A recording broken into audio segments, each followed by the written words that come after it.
नमस्ते मेरो भ्लग हेर्नुभएका सम्पूर्ण आदरणीय दर्शक महानुभावहरुमा आज चाहिँ हामी दशैं सकेपछि हामी अस्ट्रेलियाको गोल्डवन स्थित नेपाली फार्म हाउसमा चाहिँ वन नाइट होलिडे भ्याकेसन मनाउन जाँदैछौँ। त्यो जाने क्रममा हामी चाहिँ यो एकदम राम्रो कन्ट्री साइड भ्यूज हेर्नु न कति राम्रो छ। हामी चाहिँ हाम्रो फार्म हाउस भन्ने चाहिँ नेपालीले को स्वामित्वमा चलेको फार्म हाउस रहेछ, त्यतातिर जाने क्रममा छौँ है त। हामीसँग रहनुहोस्, म धेरै कुराहरू देखाउँदै जानेछु। फार्म हाउसमा रमाइलो गर्न आइरहेका छौँ। यहाँ हाम्रो गाडीहरू पनि यहीँ छ, 2-3टा छ। हामी 4वटा गाडी लिएर आइरहेका छौँ। हाम्रो यो बसाइ चाहिँ ऐतिहासिक हुने कुरामा कुनै दुविधै छैन। यहाँ हाम्रो भाइ पनि छ, यहाँ टक्क केशव नेपाल। केशव आज रमाइलो गरिन्छ नि होइन? ल हामी अझै यहाँहरूलाई देखाउँदै जानेछौँ है त, हामीसँग रहनुहोस्। ल हामी 4वटा गाडी लिएर आइरहेका छौँ। त्यहाँ एउटा मिट्सुबिसी आउटल्यान्डर छ, भान्जाहरू पनि छन्। ल फार्म हाउसमा आज रमाइलो गर्ने हो नि गाइज। ओके भान्जा फार्म हाउसमा जाँदैछौँ है, रमाइलो गरिन्छ नि। ल एक्साइटेड। ल आयो हाम्रो गाडी। कान्छु, how do feel today? Farm हाउसमा गएर रमाइलो गरिन्छ है त। यहाँ हाम्रो पूजा मेरी बुहारी पनि छिन्। Puja, how do feel today? Very nice. Farm हाउसमा गएर रमाइलो गरिन्छ नि? रमाइलो गरिन्छ। We are with our families. Very good. दिप सागर हजुर अङ्कल, फार्म हाउसमा रमाइलो गरिन्छ नि आज? एकदम रमाइलो गर्ने आज पुरै। ल भाउजू यहाँ हुनुहुन्छ, भाउजू फार्म हाउसमा गएर रमाइलो गर्ने है त। एकदम इन्जोय गर्नु। ल त गाइज, ल है त। यहाँहरू पनि यो फार्म हाउसमा आउनु खोजिरहनु भएको छ भने म अझै देखाउँछु, अनि आउन सक्नुहुन्छ। गोल्डवनमा हो यो, अलिकति गोल्डवनबाट 10-15 किलोमिटरको डिस्टेन्समा छ। चाहिँ नेपालीहरूले गरेको एउटा प्रगति पनि हो। ससुराली भनेर नेपालको झन्डा पनि राखिएको रहेछ। अब हामी यहीँबाट भित्र जाँदैछौँ। हामी यो नेपाली फार्म हाउस चाहिँ एन्ट्री गर्दैछौँ। यहाँबाट एन्ट्री रहेछ। यहाँ चाहिँ यो रोड अलिकति लुज ग्राभल रोड रहेछ, तर एकदमै रमाइलो एक्साइटिङ छ। हाम्रो चाहिँ 4 व्हिल ड्राइभ गाडी भएको हुनाले हामीलाई समस्या हुँदैन। हामी त्यतातिर लाग्दैछौँ है त। ल भाइले स्ट्रबेरी पनि लिएर आए अस्ट्रेलियामा, यहाँ गोल्डवनको फार्म हाउसको हामी खाँदैछौँ है त। मेरा दर्शकहरूलाई स्वागत छ। आज हाम्रो फार्म गोल्डवन हाम्रो नेपालीको स्वामित्वमा रहेको फार्म हो, फार्म हाउस। यसका सञ्चालक प्रहलाद घिमिरेजी मसँग हुनुहुन्छ। उहाँसँग मैले यहाँको विषयमा केही 2-4 शब्द साक्षात्कार गरेको छु। म उहाँलाई स्वागत गर्छु है त। प्रहलादजी, मेरो भ्लगमा यहाँलाई स्वागत छ। नमस्ते। हजुरले यो हाम्रो फार्म हाउस भनेर चाहिँ यो अस्ट्रेलियाको एउटा राम्रो सबरमा चलाउनु भएको रहेछ। कति समय भयो? यहाँलाई यो चलाउने चाहिँ मोटिभेसन कसरी मिल्यो मलाई अलिकति बताइदिनु न। हामीले अब यस्तो चलाएको चाहिँ अब 1 वर्षभन्दा अलि बढी नै भइसक्यो। अब मोटिभेसन चाहिँ के भने, हामी नेपालबाट आयौँ, दुःख गर्छौँ यहाँनिर होइन, भागदौडको लाइफ छ सिटीमा होइन। जाऊ काममा जाऊ, आऊ, घर हेर, बच्चा हेर, फ्यामिलीलाई टाइम देऊ गर्दा गर्दै अब कहिले कहिले चाहिँ नेपाल जस्तै ठाउँ काहीँ भेटेर यसो रमाइलो गर्नको लागि नेपाली पन्छी कहाँ छ भन्ने कुराको सोच आयो क्या। अनि यसो मेरो प्लान अनुसार चाहिँ के भयो भने, नेपालै जस्तो गरेर रमाइलो गर्ने ठाउँ 1 दिनको लागि भए पनि नेचरमा रमाएर होइन, आफ्नो देशको अर्ग्यानिक खानाहरू आफै बनाएर खाने एउटा सुविधा चाहिँ प्रदान मैले गरिरहेको छु यहाँबाट। धन्यवाद धेरै धेरै। यहाँले यस्तो राम्रो एउटा सबैजना नेपालीहरू यहाँले भने जस्तो थकान हुन्छ सिटीको काम, यो व्यस्तताको बावजुद पनि यस्तो राम्रो काम गर्नुभएको छ, राम्रो कर्म भएको छ। यहाँको यो बिजनेस, यहाँको चाहिँ यो यात्रा निरन्तर चलिरहोस्, एकदमै शुभकामना छ।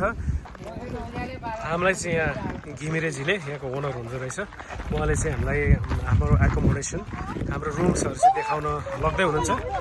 उहाँको पछि लागिरहेको छु। कुकुरहरू पनि रहेछ यहाँ। अब हामी चाहिँ हाम्रो रुमहरू गइरहेको छौँ। ल कस्तो खतरा कुकुर पनि रहेछ यहाँ। लाउन्ज रुम एरिया पनि रहेछ। अब हाम्रो चाहिँ फार्म हाउसको बसाइको लागि हामीले केही सामानहरू सपिङ गरेर ल्याएका छौँ। म यहाँलाई देखाउँछु। ल फलो गर बाबु। यो चाहिँ हाम्रो फार्म हाउसको बसाइको लागि मकैहरू सबै सामानहरू ल्याएको छु। हामीले सामानहरू ल्यायो भने चाहिँ हामीलाई सजिलो हुन्छ। ल हामीसँग रहनुहोस् है त। हाम्रो एउटा पिकनिकको यो फार्म हाउसको लागि सदस्य एउटा मेरो भतिज हो, यसले पनि सामानहरू प्याक गरेर ल्याएको छ। भतिज के छ त्यहाँ? यहाँ चाहिँ हामीले ल्याएको छौँ ग्रोसरिजहरू क्यारोटहरू क्युकम्बरहरू अब स्यालेड खानको लागि त्यसपछि यहाँ बियर छ वाउ द्याट्स नाइस क्रुजर छ ओके फर लेडिज त्यसपछि हाम्रो यहाँनिर टन्नै छ स्न्याक्स आइटमहरू छ जस्ट तयारी लगभग यति नै अहिले एक्साइटेड भेरी मच ल थ्याङ्क यू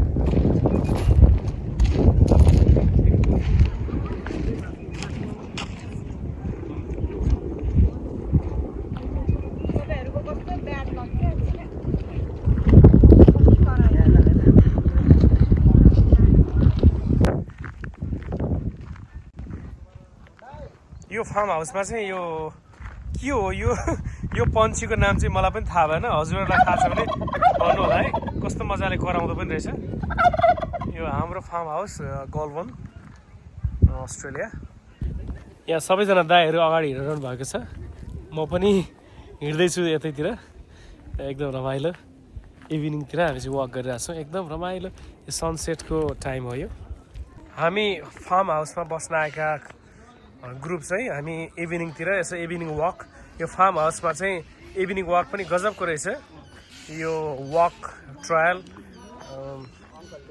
एकदमै राम्रो चराहरू पनि चराचुरुङ्गीहरू यहाँ जङ्गलमा जङ्गल त नभनौँ अस्ट्रेलियामा जङ्गल छैन यो बुश हो यो फार्म हाउसकै यो एउटा पार्ट हो हामी चाहिँ वकमा हिँडिरहेछौँ यस्तो रमाइलो एडभान्चरस प्लेस रहेछ है तपाईँहरू पनि इन्जोय गर्नुहुन्छ सो ब्युटिफुल हाम्रो farm house Goulburn New South Wales यहाँ चाहिँ कङ्गारू पनि देखियो अस्ट्रेलियाको नेसनल एनिमल यो फार्म हाउसको चाहिँ यो जग्गामा यो कम्पाउन्डभित्रै कङ्गारू पनि देखिँदो रहेछ कङ्गारू 3टा कङ्गारू चाहिँ त्यहाँ छन् है त हामी चाहिँ फार्म हाउसमा आज रमाइलो गर्ने क्रममा सबैजना यहाँ खाना रेडी हुनुहुन्छ सबैजना खाइरहनु भएको छ इन्जोय गरिरहनु भएको छ ल एकदम रमाइलो भयो मामा भाइजू कस्तो रमाइलो छ नि आज ल हामी चाहिँ एकदम चियर्स गाइज ल ह्याप्पी दसैँ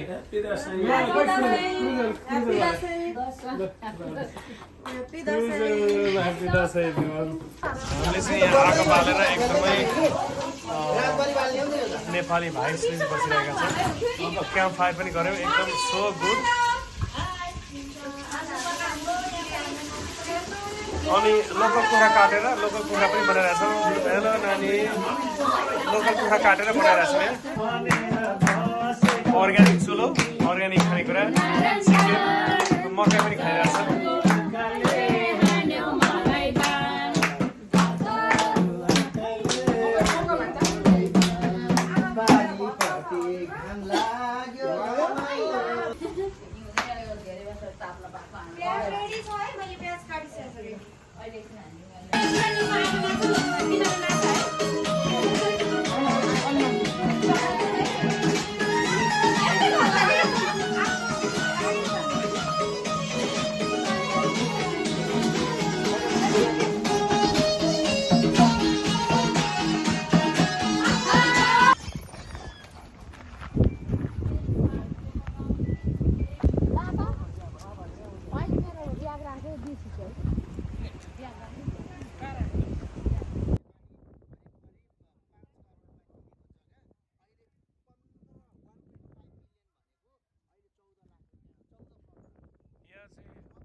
यस्तो रमाइलो रहेछ नि फार्म हाउसमा everything is very nice everyone is enjoying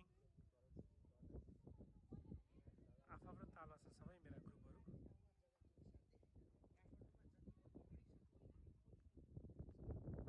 guys आज चाहिँ मलाई एकदमै रहर थियो यो विन्ड मिलको नजिक आउने यो विन्ड मिल भनेको मैले अघि नै भनिसकेँ यो चाहिँ विद्युत उत्पादन गर्ने चाहिँ यन्त्र हो फ्यान हो यो चाहिँ अस्ट्रेलियामा चाहिँ धेरै ठाउँमा छ आज म यसकै ठ्याक्कै तल आइपुगेँ एकदम खुसी लागिरहेको छ यो फार्म हाउस आउने क्रममा यहाँ आइपुगेँ यहाँ चाहिँ धेरै विन्ड मिलहरू छ उहाँ पारी पनि छ र यहाँ चाहिँ विन्ड मिलको ठ्याक्कै तल छु म I feel so happy to be here today it's really really nice place म चाहिँ एकदम लुकिङ फरवर्ड थिएँ यो हेर्नको लागि सो नाइस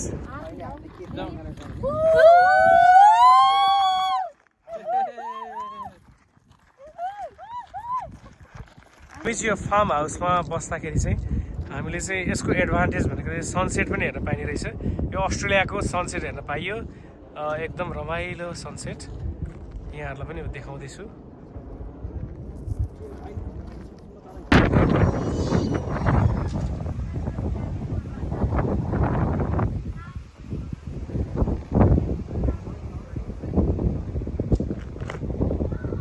यहाँको भ्यू चाहिँ अत्यन्तै सुन्दर लाग्यो मलाई, प्राकृतिक मनोरम छ। हामी चाहिँ फार्म हाउसको चाहिँ भिजिट सकेर 1 नाइटको स्टे सकेर घरतिर फर्किने क्रममा छौँ। यो ग्राभल रोड पनि रहेछ, अलिकति ड्राइभ गर्न चाहिँ अलिकति डिफिकल्टी, तर इन्जोय भइरहेछ। एकदम रमाइलो भ्यू। हामी सिडनीतिर फर्किरहेका छौँ है त।